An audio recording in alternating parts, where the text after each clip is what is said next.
9th class आपकी जो 13th worksheet है वो आपके संधि चैप्टर में से है। ये आपके व्याकरण का एक भाग है और संधि आप अपनी पूर्व कक्षा 8 में पहले से पढ़ के आए हैं। इसके लिए मैंने आपको पहले भी एक वीडियो भेजा था, अभी मैं एक और बना रही हूँ आपको। तो देखते हैं संधि होती क्या है। संधि कहते हैं कि पूर्व पद के अंतिम वर्ण के समान उत्तर पद के पूर्व वर्ण से मिलने से जो परिवर्तन होता है उसे संधि कहते हैं।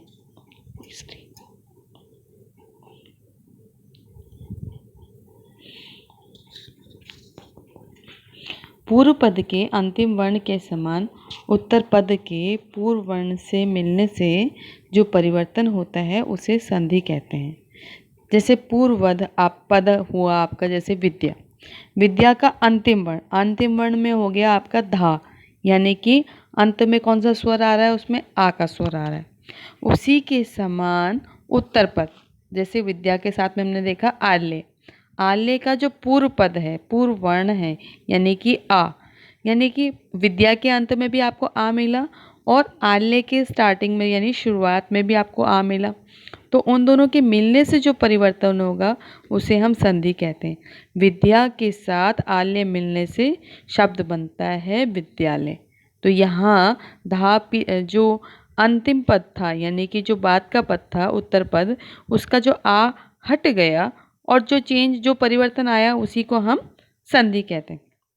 अब डिटेल में पढ़ते हैं कि संधि होती क्या है। संधि मुख्यतः 3 प्रकार की होती है: स्वर संधि, व्यंजन संधि और विसर्ग संधि। जब स्वर के साथ स्वर मिलने से जो परिवर्तन आता है वह स्वर संधि होता है और आपकी कक्षा में सिर्फ स्वर संधि ही आपके पाठ्यक्रम में है। अब हम लोग स्वर संधि के बारे में पढ़ते हैं कि स्वर संधि कितने प्रकार की होती है। स्वर संधि मुख्यतः दीर्घ, गुण, वृद्धि, यण और अयादि है। आपकी 13वीं वर्कशीट में हमने दीर्घ, गुण और वृद्धि संधि को बताया है। चलिए देखते हैं दीर्घ के इनके कौन कौन से नियम होते हैं। यह है आपकी दीर्घ संधि। जैसे कि आपको पता है कि स्वर 2 प्रकार के होते हैं, एक ह्रस्व स्वर और एक दीर्घ स्वर। जब स्वरों के साथ स्वर मिलने पर हम उसको दीर्घ कर देते हैं तब हमारी दीर्घ संधि होती है। जैसे अ और आ और आ के पश्चात अ या आ के आने पर हमें उसे दीर्घ करना है, उसे आ कर देना है। यानी कि पूर्व पद का अंतिम स्वर चाहे अ मिले या आ मिले, चाहे छोटा आ मिले या बड़ा आ मिले, और उसके बाद का जो उत्तर पद आ रहा है, जो दूसरा शब्द आ रहा है, उसका शुरुआत का जो स्वर है वह अ मिले या आ मिले, उसे हमें आ कर देना है। जैसे हम एग्जाम्पल देखेंगे, मुर जमा अरी। देखिए र में अंतिम शब्द जो अंतिम जो स्वर आ रहा है वह आ है, क्योंकि उसमें कोई मात्रा दिखाई नहीं दे रही है। और अरी का भी जो शुरुआत का स्वर आ रहा है, जो पूर्व वर्ण पे जो स्वर है वो आ है। दोनों को हम मिलके हमें उसे आ कर देना है। तो देखिए बन गया मुरारी। ऐसे ही ई या बड़ी ई के पश्चात ई या ई आने पर उसे हमें बड़ी ई कर देना है। देखते हैं, एक उदाहरण देखते हैं। मुनि जमा ऋण जमा ईश्वरा। तो मुनि के अंतिम में स्वर को देखते हैं। न पे नी है अंतिम, न पे किसका स्वर है, छोटी ई का, और ईश्वर के शुरुआत में कौन सा स्वर आ रहा है, बड़ी ई का। तो छोटी ई और बड़ी ई मिलकर के क्या बन जाएंगे, बड़ी ई बन जाएंगे। तो ये शब्द बना आपका मुनीश्वर। अगला देखते हैं, छोटा ऊ और बड़ा ऊ के पश्चात ऊ या बड़ा ऊ दोनों में से कोई भी आता है अगर, तो हमें उसे बड़ा ऊ कर देना है। जैसे वधु में ध में देखिए अंतिम स्वर कौन सा आ रहा है, पूर्व पद का अंतिम स्वर आ रहा है ऊ, धा पे बड़े ऊ की मात्रा है ना। ऐसे ही जो अगला स्वर आ रहा है वो आ रहा है उदय, छोटे ऊ की मात्रा। तो हमें दोनों को मिलकर के क्या करना है, उसे बड़ा कर देना है। तो यहाँ पे परिवर्तन करके बन गया वधूदय। अगला है री के पश्चात री आने पर हमें उसे बड़ी री में कर देना है। तो ये शब्द बनेगा पितृणम। यहाँ थोड़ा हिंदी की टाइपिंग में मिस्टेक है, मिस्टेक नहीं हो पा रही थी ठीक। इसमें आप त के नीचे री का चिन्ह बनाएंगे, जो डबल री का चिन्ह होता है, और इस वाली री को हटा करके अणम लगा देंगे साथ में। तो ये शब्द बनेगा पितृणम। अगला देखते हैं। अगली संधि है हमारी गुण संधि।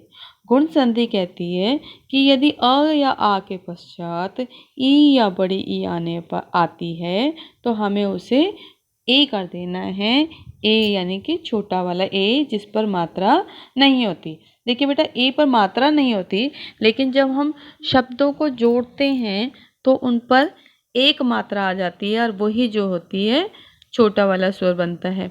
तो अ या आ यानी कि पूर्व पद का अंतिम स्वर यदि अ या आ में से कुछ है, और जो दूसरा पद आपका आता है, जो दूसरा शब्द आपका आता है, उसका शुरुआत का ई या बड़ी ई होता है, तो हमें दोनों को हटा के दोनों के स्थान पर हमें ए कर देना है। ठीक है, देखिए देव जमा ईशः। तो यहाँ पर देव शब्द का अंतिम स्वर जो है वह पे अ की मात्रा है, कोई मात्रा नहीं आई तो अ के स्वर जुड़ा हुआ है। यदि उसमें स्वर ना होता तो उसके नीचे हलंत होता, वो आधा वर्ण होता। अगर ये हलंत नहीं है तो ये पूर्ण स्वर है। अब पूर्ण स्वर पे भी कोई मात्रा नहीं दिखाई दे रही है पूर्ण वर्ण पे, तो इसका मतलब उसमें अ लगा हुआ है। तो देव में अ लगा है, अंतिम वर्ण में व में, और ईश में तो आपको दिखाई दे ही रहा है कि बड़ी ई की मात्रा है। तो अ और ई के मिलने से वहां पर हमें लगाना है ए।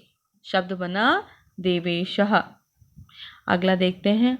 अ या आ के पश्चात ऊ या बड़ी ऊ आएगी तो हमें ओ कर देना उसे।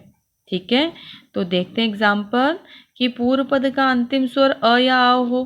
तो एग्जाम्पल में है पर, उदाहरण में है पर के अंतिम में र आ रही है, र भी पूर्ण आ रही है। इसका मतलब कौन सा स्वर लगा हुआ है उसमें? उसमें अ लगा हुआ है। और इसके बाद आता है उपकार। उपकार की शुरुआत का जो स्वर है आपका, आदि जो स्वर है वह है छोटा वाला ऊ। तो अ के पश्चात ऊ मिलने पर बन गया ओ की मात्रा परोपकारः।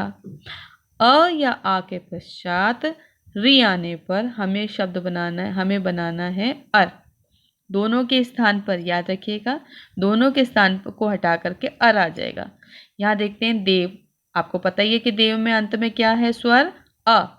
और ऋषि में स्टार्टिंग में शुरुआत में जो स्वर आ रहा है वह आ रहा है री, और हमें क्या कर देना है? दोनों के स्थान पे अर कर देना।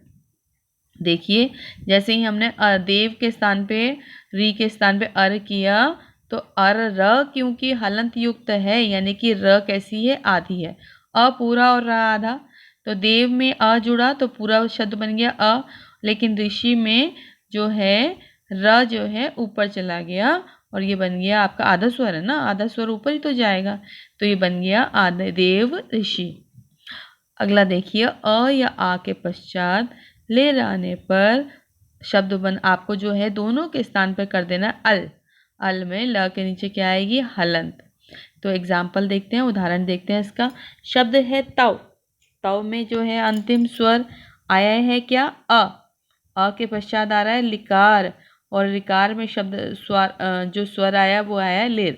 दोनों के स्थान पे हमें करना है अल। अल करने पे तव तो तव के तव वैसे ही रहेगा, लेकिन ल हलंत युक्त है ना, तो उसे क्या करना है? हमें आधा कर देना है और आपका शब्द बनेगा त्वलकार। अगली संधि कहती है वृद्धि संधि। यदि पूर्व का स्वर अ या आ है और उसके अंत में आ रहा है छोटा ए या बड़ा ए, तो हमें उसे क्या कर देना है? बड़ा ए कर देना है। ठीक है, बड़े ए में दो मात्राएं लगती हैं बेटा। यहाँ देखिए, एक जमा एकम। पूर्व का स्वर क्या हुआ? एक पे क्या हुआ? अंतिम स्वर अ, और दूसरे वाले में क्या आया? ए। तो हमें क्या करना है? उसको बड़ा ए करना है। बड़े ए में दो मात्राएं होती हैं। यहाँ पे टाइप में नहीं आ रहा था दो मात्राएं, इसलिए मुझे ए करना पड़ा, लेकिन आप क्या करेंगे? एक एक कम, क पे क्या करेंगे? दो मात्राएं कर देंगे और ये शब्द बनेगा एक एक कम, क्योंकि हमें अ और ए को हटा करके एक ही मात्रा करनी थी। अगला है अ या आ के पश्चात ओ या औ आए। देखिए यहाँ पे भी 2 मात्रा आएंगी बेटा, लेकिन टाइपिंग में नहीं आ पा रहा था इसलिए नहीं कर पाए। यहाँ पे पहला वाला छोटा ओ है, पीछे है बड़ा औ, तो इन दोनों के पश्चात अगर आता है तो हमें उसे बड़ा औ करना है। यहाँ पे भी बड़ा औ है, ये टाइप में नहीं आ पाया है, आप लोग सही कर लीजिएगा इसको। अब देखेंगे महा, महा के अंत में क्या आया, आ, और उसके बाद आया शब्द ओ, औषधि। और हमें कैसे बना ये, आ के पीछे ओ लगाने पर हमें उसे बड़ा औ कर देना है और ये बनेगा महौषधि। ठीक है, तो इसकी इसी तरह से आपको अपनी वर्कशीट कंप्लीट करनी है। कोई समस्या हो तो आप दोबारा मुझसे पूछ सकते हैं। मैंने कोशिश की है कि आपको अच्छी तरीके से समझ में आ पाए, और फिर भी कोई समस्या तो आप मुझसे बात कर सकते हैं।